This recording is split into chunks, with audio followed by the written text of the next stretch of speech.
तो चैप्टर हमारा metals and non metals है ना। पीरियोडिक क्लासिफिकेशन हम इससे पहले पढ़ चुके हैं। तो वहां पे हमने देख लिया था जो हमारे पीरियोडिक टेबल है उसमें कुछ मेटल्स होते हैं, कुछ नॉन मेटल्स होते हैं और बहुत थोड़े से मेटलॉइड्स होते हैं। ठीक है। जो मेटल और नॉन मेटल दोनों की प्रॉपर्टी कंटेन कर रहे होते हैं, दोनों की तरीके से बिहेव कर रहे होते हैं, उन्हें हम मेटलॉइड्स बोलते हैं। तो मेटल्स कौन कौन सा, देखो ग्रुप वन में सबके सब मेटल है ना। जो हमने ग्रुप वन पढ़ा था उसमें सबके सब मेटल है, सिर्फ हाइड्रोजन को छोड़ के। हाइड्रोजन को हम नॉन मेटल कंसीडर करते हैं। ठीक है। और ग्रुप वन को क्या बोला जाता है, हाइड्रोजन को हटा के क्या बोलते हैं ग्रुप वन को, एल्कली मेटल्स। और ग्रुप टू को एल्कलाइन अर्थ मेटल। ये सब मेटल्स एल्कली है ना। उधर तुम चले अर्थ जाओगे फिर, मेटल। इधर अगर तुम आ जाते हो इधर राइट हैंड साइड में, तो यहाँ पे जो ग्रुप है, ग्रुप नंबर 14 हो गया, 15, 16, 17, 18, ये सब नॉन मेटल है ना। बस उनमें क्या है, जो डायगनली कुछ एलिमेंट्स होते हैं वो मेटलॉइड्स है। क्लियर है। तो अब हमें इनकी प्रॉपर्टी समझनी है। देखो, अगर तुम चैप्टर को देखना चाहोगे तो ये चैप्टर कुछ इस तरीके से है कि मेटल और नॉन मेटल होते क्या हैं, ठीक है, कैसे बिहेव करते हैं, बस वही पढ़ना है हमें। तो फिजिकली कैसे होते हैं, ठीक है, फिजिकल प्रॉपर्टीज यानी कैसे दिखते हैं, है ना। भाई कौन सोनोरस है, कौन चमकता है, किसको वायर में कन्वर्ट कर सकते हैं। क्लियर है ना। तो इस तरीके से हमें देखना है मेटल और नॉन मेटल्स की प्रॉपर्टी। तो ये फिजिकल प्रॉपर्टीज है। और केमिकल प्रॉपर्टीज का मतलब क्या होता है कि भाई किस तरीके से वो रिएक्शन करते हैं। जैसे कि अगर मैं बात करूं मेटल या नॉन मेटल, वाटर के साथ क्या रिएक्ट करेगा, क्या बनाएगा, ऑक्सीजन के साथ मिलके क्या बनाएगा, एसिड के साथ मिलके क्या बनाएगा। ठीक है। अब देखो एसिड और मेटल, एसिड और नॉन मेटल हमने वहां पे पढ़ लिया था, क्योंकि एसिड बेस सोल्ट चैप्टर था हमारे पास, ध्यान आया। तो वहां पे हमने देखा था एसिड या मेटल, है ना, अगर रिएक्ट कर एसिड के साथ अगर मेटल रिएक्ट करता है तो salt plus hydrogen gas release होती है ना। तो वाली इक्वेशन यहाँ पे आ जाएगी, तो एक हमारी इक्वेशन कम हो गई। ऐसे ही नॉन मेटल में आ जाएगी तो दो इक्वेशन कम हो गई। क्लियर है। तो इस तरीके से हमें पढ़ना है फिजिकल प्रॉपर्टी और केमिकल प्रॉपर्टी। अब केमिकल प्रॉपर्टी में सारे मेटल एक जैसे बिहेव नहीं करेंगे, थोड़ा थोड़ा उनमें डिफरेंस होगा, तो वो समझना है। यानी कि इस चैप्टर को जितना ज्यादा बार तुम पढ़ोगे उतनी ही अच्छे से तुम्हारे दिमाग में बैठ पाएगा। क्लियर है ना। तो शुरू में तो देखो बहुत इजी है, दो तीन अभी पेज जो तुम लिखोगे बहुत इजी है, क्योंकि फिजिकल प्रॉपर्टीज है वो तुमने पहले भी पढ़ी हुई है।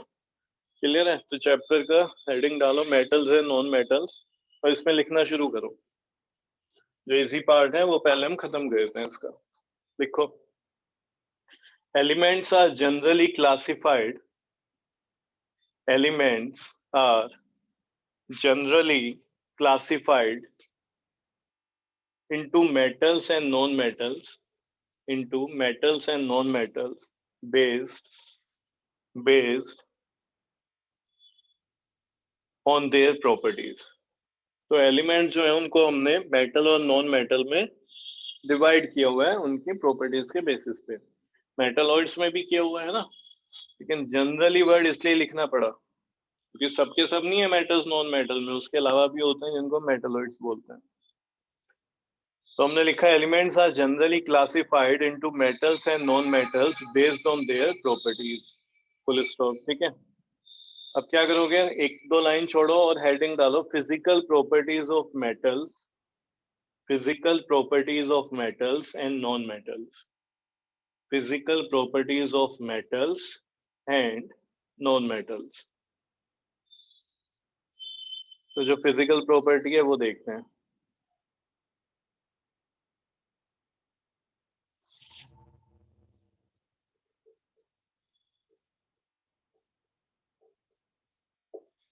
मेलिएबिलिटी क्या होता है ये, हम बोलते हैं कि मेटल्स जो हैं वो मेलिएबल होते हैं और नॉन मेटल्स नॉन मेलिएबल होते हैं। ठीक है।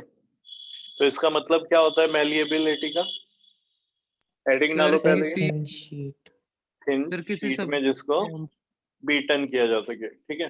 जैसे कि तुम देखते हो मेटल है, ठीक है, कोई भी मेटल ले लिया, जैसे कि तुमने आयरन ले लिया, ठीक है, जनरली हम आयरन, एल्यूमिनियम, कॉपर, कॉपर की वायर ले लो।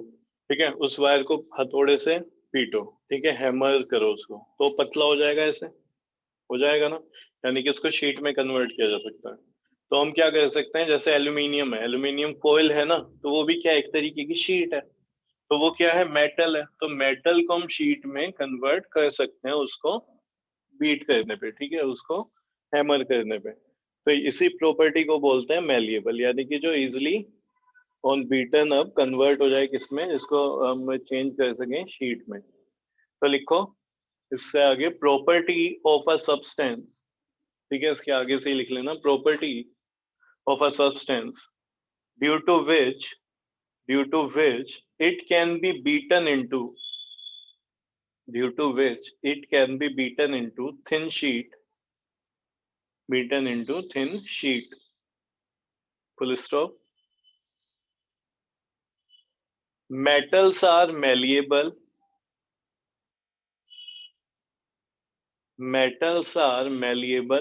स्पेलिंग क्या हो जाएगी, MALLEABLE, metals are malleable while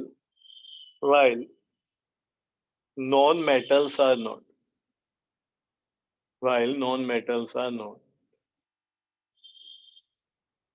second,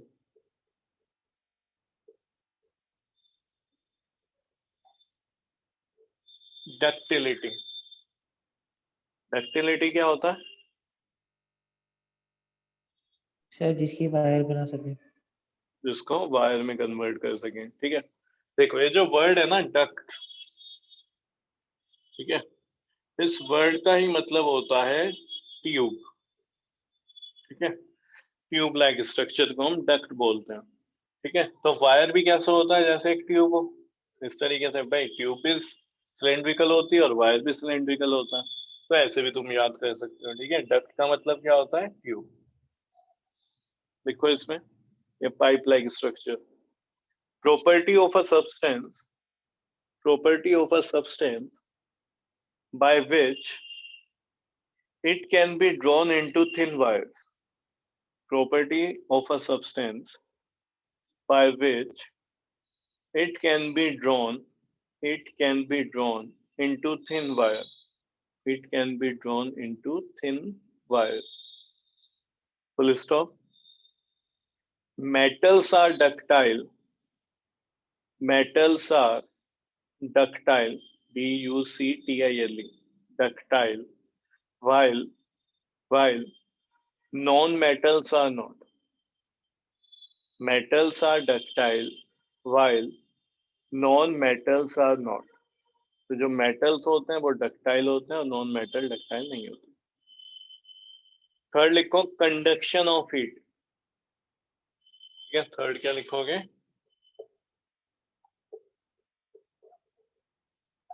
conduction of heat.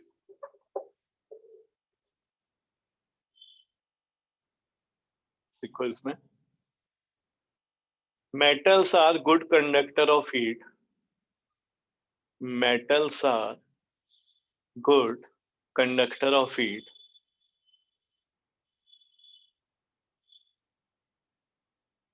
full stop. Silver and copper, metal है क्या सिल्वर और कॉपर, नो सर, मेटल नहीं है, सर मेटल है, नो क्यों बोल रहा है, आगे लिखो silver and copper are best conductors while lead lead and mercury are poor conductors of heat, are poor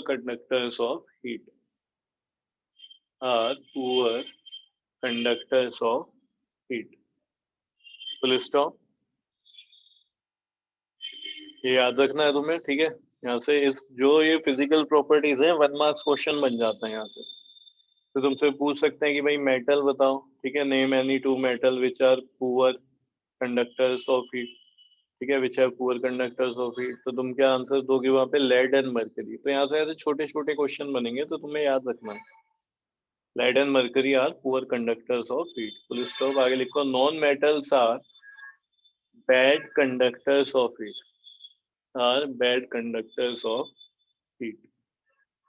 non metal क्या होते हैं जबकि बैड कंडक्टर्स ऑफ हीट होते हैं। फोर्थ लिखो conduction of electricity, conduction of electricity. इसमें लिखो metals are good conductor of electricity. Metals are good conductor of electricity while non-metals are bad conductors of electricity. Metals are good conductors of electricity while non-metals are bad conductor of electricity. तो metals क्या होते हैं? Good conductor होते हैं ना, तभी तो इन्हें हम वायर में यूज करते हैं, कंडक्शन के लिए यूज करते हैं। कॉपर को और सिल्वर वो क्योंकि कॉस्टली होता है तो इसलिए जनरली हमें देखने को नहीं मिलता है ना। एल्यूमिनियम ये सब वायरिंग में यूज होते हैं, कंडक्शन के लिए यूज होते हैं। और देखो नॉन मेटल्स क्या होते हैं? बैड कंडक्टर ऑफ इलेक्ट्रिसिटी होते हैं। तो कोई नॉन मेटल देखा है तुमने इलेक्ट्रिसिटी कंडक्ट कराता हुआ? बोलो। No sir, no great. Sir. Graphite. तो यहाँ से देखो बन गया एक क्वेश्चन। तो तुम्हें पूछ सकते हैं उस नॉन मेटल का नाम बताओ जिससे कंडक्शन होती है इलेक्ट्रिसिटी। तो यहाँ से डेफिनेशन नहीं तुमसे कोई पूछेगा, डक्टिलिटी क्या होता है ना, कंडक्शन ऑफ हीट क्या होता है। क्वेश्चन ऐसे बनेगा जो एक्सेप्शंस हैं। एक्सेप्शन समझते हो? एक्सेप्शन का मतलब यस सर, जानते हो? ठीक है, जो किसी क्या है, पर्टिकुलर हाँ, जो किसी पर्टिकुलर ट्रेंड को फॉलो ना करता हो और उसी ग्रुप का मेंबर हो, हटके हो थोड़ा अलग, तो हम बोलते हैं ये तो एक्सेप्शन है। ठीक है, तो यहाँ पे जो ग्रेफाइट हो जाएगा वो एक्सेप्शन हो जाएगा। तो तुम्हें क्या लिखना है? तुमने लिखा होगा देखो, metals are good conductor of electricity while non metals are bad conductor of electricity with an exception of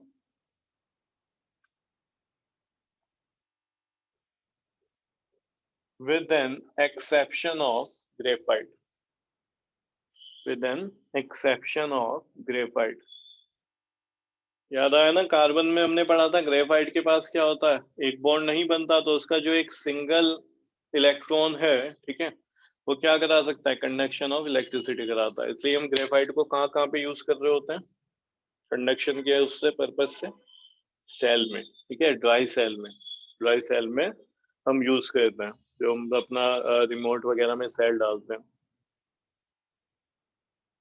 next लिखो fifth point, appearance of surface. Appearance of surface, तो दिखता कैसे है अपीयरेंस ऑफ सरफेस? ठीक है, फिफ्थ पॉइंट इसमें लिखो, metals in their pure state, metals in their pure state have a shining surface।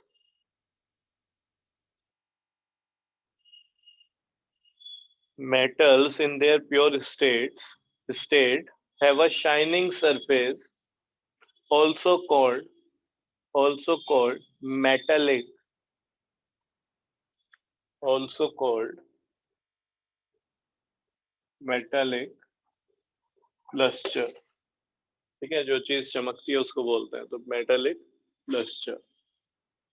Pure state का मतलब क्या है? जैसे देखो एल्यूमिनियम है, आयरन है, ठीक है, ये हमें कैसे मिलता है? हमें अर्थ क्रस्ट में मिलता है ना। पत्थरों में ये होता है तो वो पत्थर थोड़ी चमकेगा, उसमें से इम्प्योरिटीज को हटाया जाता है, उस पत्थर को तोड़ा जाता है, ठीक है, उससे निकाला जाता है, पूरा प्रोसेस होता है। तो जब वो प्योर हो चुका है, प्योर स्टेट में आ चुका है, हमने पूरा एल्यूमिनियम या आयरन, ठीक है, उसको जब बाहर निकाल लिया तब वो शाइन करता हुआ हमें दिखेगा। तो हम इसलिए यहाँ पे ये शब्द लिख रहे हैं, इन देयर प्योर स्टेट। ठीक है ना, आगे लिखो, non metals are generally non lustrous, lustrous, are generally non-lustrous with an exception of iodine, with an exception of iodine। तो देखो इंपॉर्टेंट क्वेश्चन यहाँ से निकल गया एक। ठीक है, तो तुमसे एक नॉन मेटल पूछा जा सकता है जिसमें चमक हो, शाइनिंग हो। ठीक है, तो ऐसा कौन है? आयोडीन। आयोडीन एक नॉन मेटल है। कौन से ग्रुप का एलिमेंट है?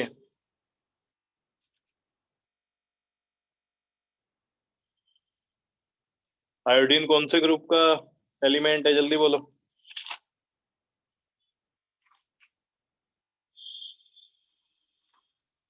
ये भी नहीं मालूम है? Group 17 halogen group, chlorine, chlorine, bromine, iodine, पढ़ लिया करो। इसमें देखो फुल स्टॉप के बाद, आयोडीन के बाद, metals on reacting with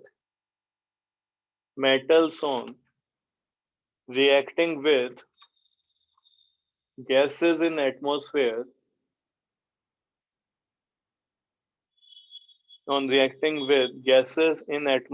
loses its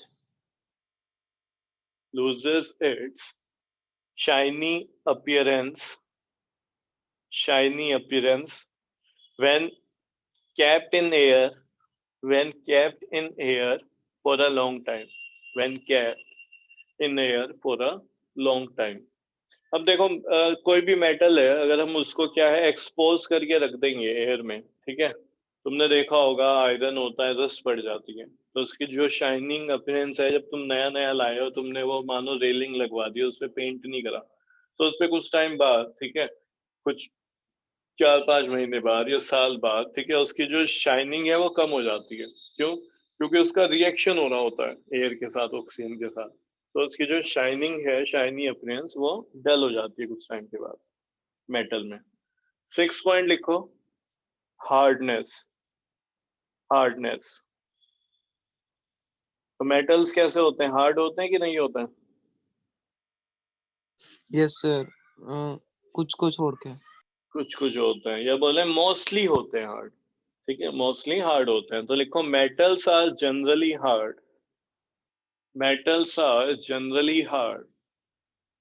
with an exception of sodium and potassium। Underline करना है इसको, सोडियम एंड पोटेशियम को।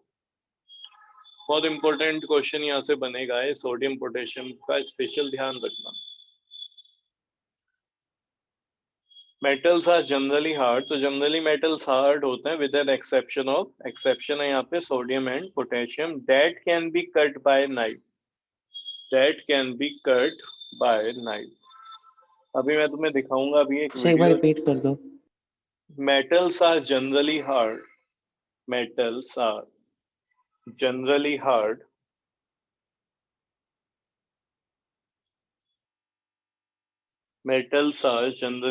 with an exception of sodium and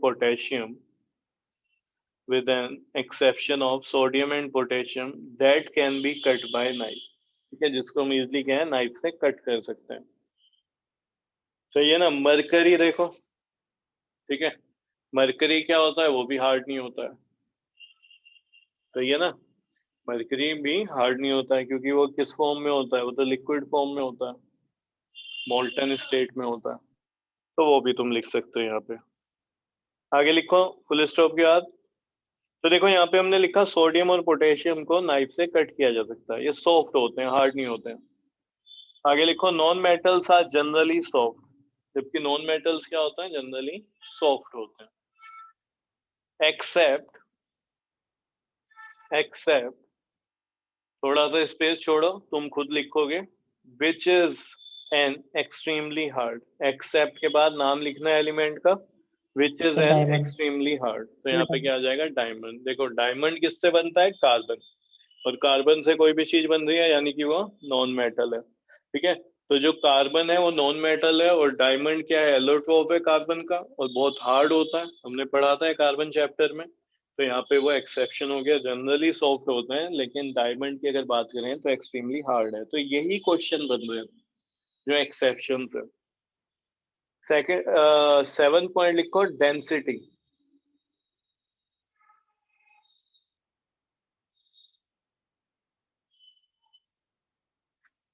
density जानते हो ना क्या होता है?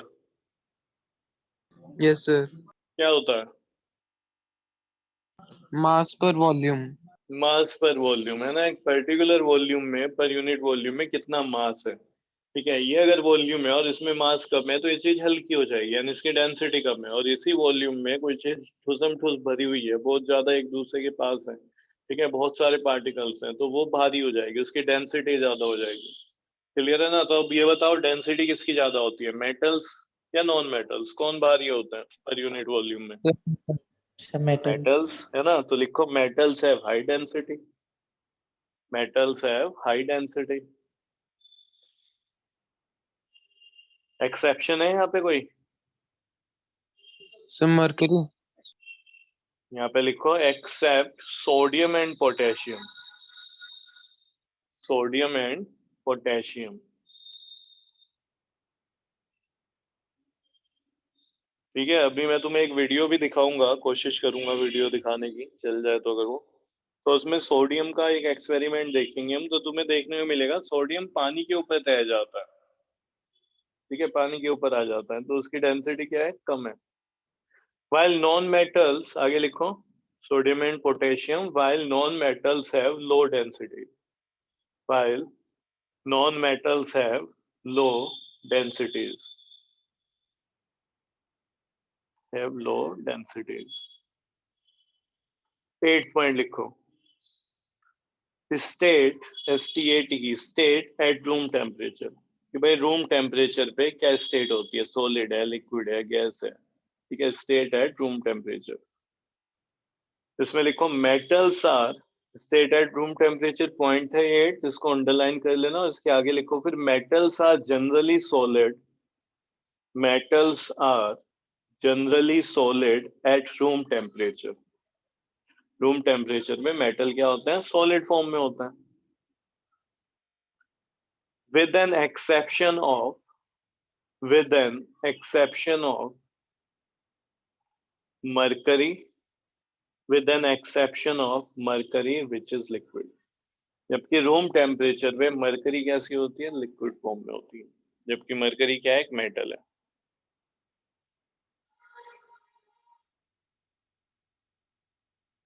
which is liquid। Full stop, आगे लिखो non metals are, non metals are present in all three states, non-metals are present in all three states, that is non-metals can be solids, non-metals can be solids, comma, liquids and gaseous at room temperature, gaseous at room temperature। इसके बाद ऐसे लिखना, देखो next line से, ठीक है, इसी point में एग्जांपल्स ऑफ नॉन मेटल्स।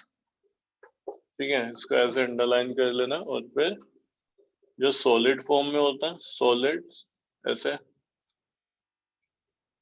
ठीक है, लिक्विड्स और गैसियस ऐसे लिखो। फिर सॉलिड में कौन कौन से होंगे बताओ जरा?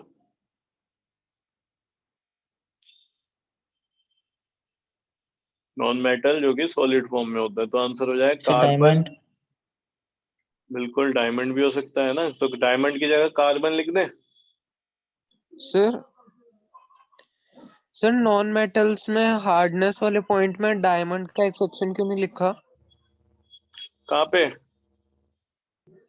सर जहाँ पे वो डेंसिटी वाली बात थी, वेट वाली।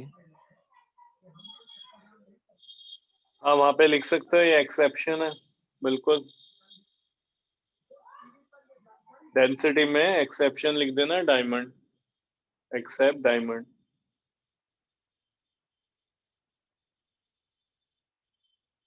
ठीक है, लिख लिया। Yes sir. अब यहाँ पे सॉलिड में एग्जांपल लिखो, देखो कार्बन, सल्फर, फॉस्फोरस, कार्बन हो गया, सल्फर हो गया, फॉस्फोरस हो गया। ठीक है, तो सॉलिड में तो बहुत होता है। लिक्विड में लिखो ब्रोमीन, BROMINE, ये लिक्विड फॉर्म में होता है, नॉन मेटल, ब्रोमीन। गैसियस में लिखो hydrogen, oxygen, hydrogen, oxygen, nitrogen, chlorine, hydrogen, oxygen, nitrogen, chlorine. ठीक है, एटसेट्रा कर देना। अब लिखो 9th point, melting and boiling point, melting and boiling point, melting and boiling point. इसमें लिखो generally metals have high melting and boiling point, generally metals have high melting and boiling point, generally metals have high melting and boiling points except for sodium,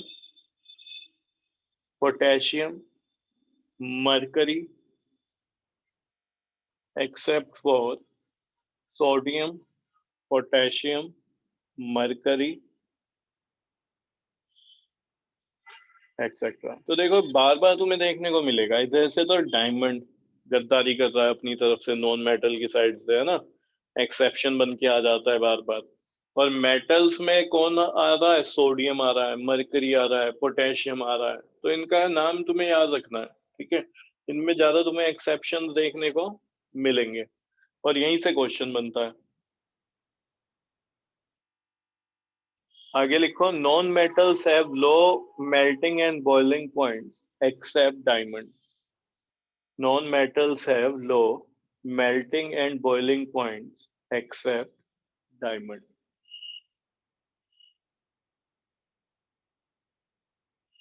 ठीक है ना। तो 10th property लिखो, 9th ही है melting and boiling points. 10th लिखो sonority, SONORITY, sonority. Sonority क्या होता है?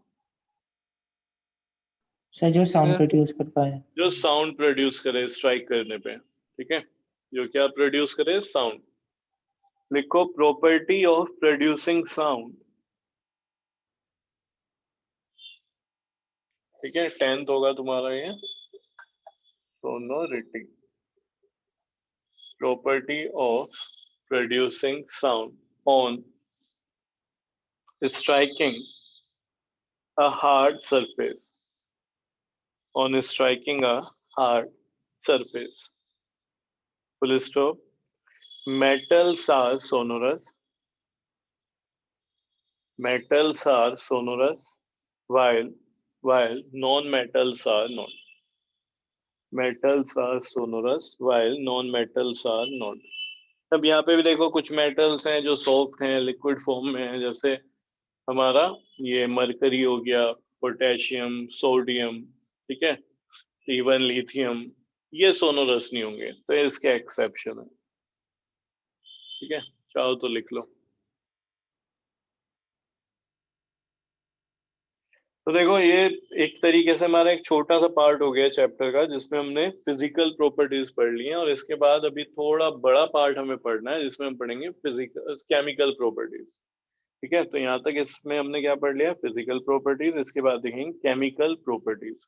तो फिजिकल प्रॉपर्टीज में क्योंकि ज्यादा कुछ नहीं था, पहले भी हम पढ़ते हुए आ रहे हैं ना केमिकल प्रॉपर्टी, तो अब पहली बार हम पढ़ेंगे अभी तक 10th क्लास में आने पे, है ना।